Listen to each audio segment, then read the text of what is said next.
Hi everyone, it's Emily here. I hope this finds you well and happy Equinox.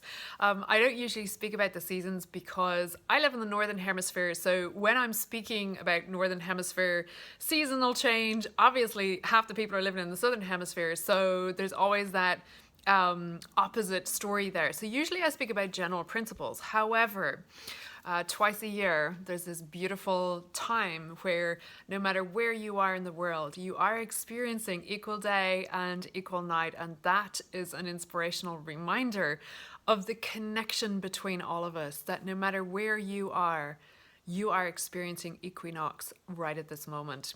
So I wanted to take this particular window to offer a different perspective on equinox. So usually when we're talking about equinox, we're speaking about equal dark and equal light. So if we look at the interior, we're talking about the light and the dark in us, the light and the shadow in us. Now, of course, we all have shadow. We all have shadow, every single one of us. And indeed, shadow is a huge gift, and I'll be speaking a bit more about that.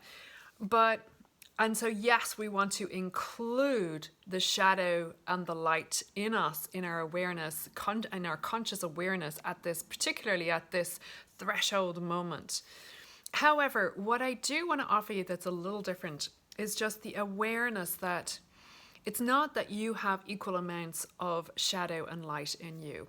Not at all. In fact, I would invite you to reflect on where you were 5, 10 years ago, or 15, or however long you've been on your consciousness journey, right? As you reflect back to the amount of shadow or reactivity within you, say a decade ago versus now, it's very, very clear that you are now bringing more light through your system in your day-to-day reality.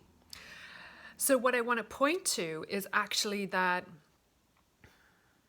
the shadow experience, when you're running so much light through your system, the shadow experience becomes such a strong contrast.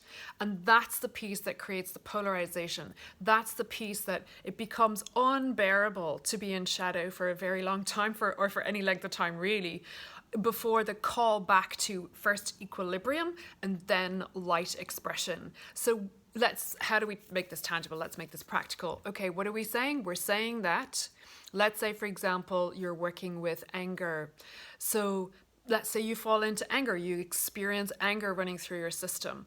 If you have been practicing loving kindness, the beauty of the loving kindness running through your system, that sweetness, that tenderness, that expression of who you really are is so exquisite that when you do fall into anger, the contrast is so extreme, it feels so awful that the call back into equilibrium is ever more powerful.